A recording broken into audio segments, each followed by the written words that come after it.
I am honored to introduce you all to Jonathan Beals of Next Gen Guitars. Jonathan is the owner of this fantastic small business, which I couldn't even believe when I found it first a couple of years ago. Jonathan, I don't know if you remember my first emails to you, but I believe that I might have exactly said, "Are you real?" Because I do remember that. it is hard to find a supplier in Canada, a reliable business to depend on in the repair world.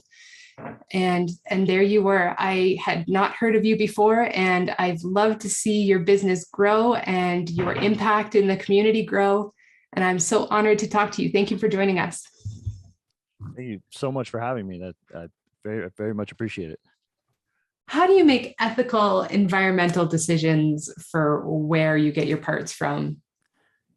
I will say it's really hard Yeah. um, because it's a very deep rabbit hole, and no matter what direction you go, no matter what you do as a person in the Western world, somebody somewhere is getting exploited for what you're doing. It's just it's a sad but true reality.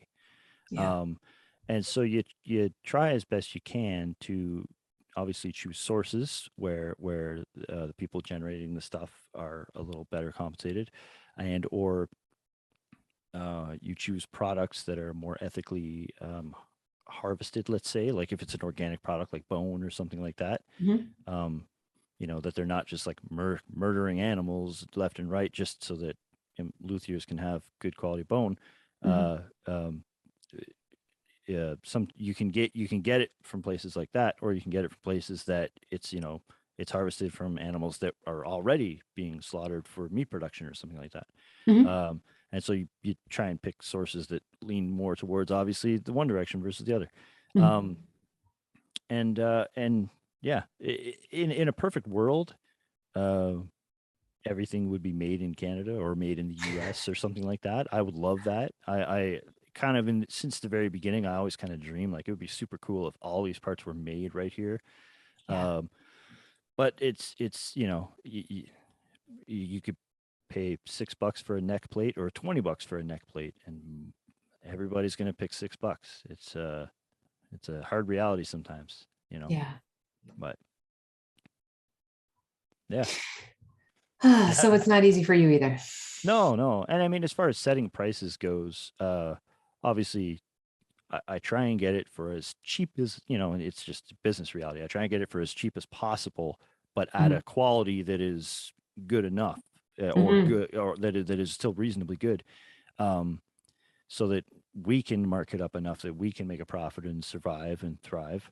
Mhm. But also so that there's room for us to be able to offer a discount, sell it at retail at a reasonable price, but also discount it to luthiers and repair shops and things, uh, so that everybody can, we can all benefit from it.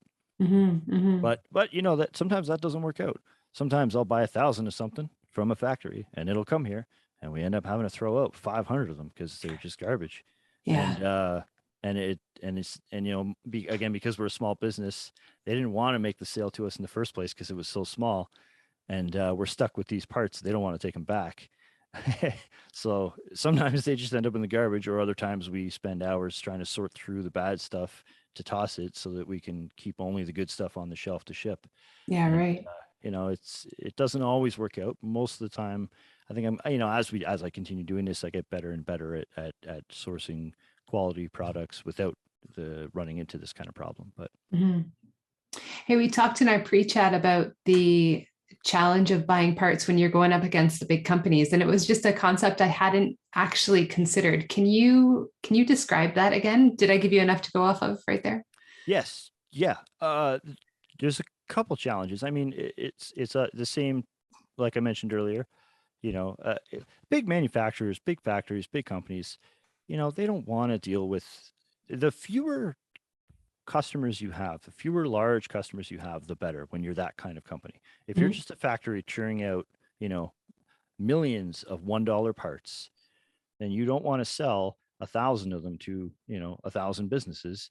You want to sell 500,000 of them to a couple of businesses. Mm-hmm. You know, it's just the reality of the ease of operating that kind of factory, because the less customers you're having to deal with from their perspective, the greater benefit for them, because it's less work to do customer service. It's less quality control efforts and less of everything, right?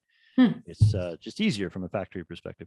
When you're a company like us and you're trying to place much smaller orders, not only do you get a much worse price than what other larger companies are going to get, because if I'm buying 100 and some larger company in the States is buying 100,000, Mm-hmm. naturally they're going to get a much better price. The retail price is the same, but the margins are, there's a big difference in the end.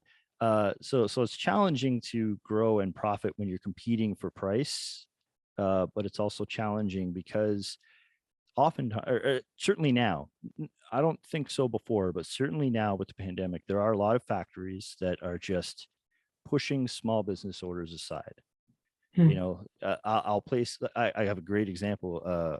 We started adding a new category of parts this past year, and I put an order in with a factory for about 10 grand in February, and we just got the stuff in a couple weeks ago.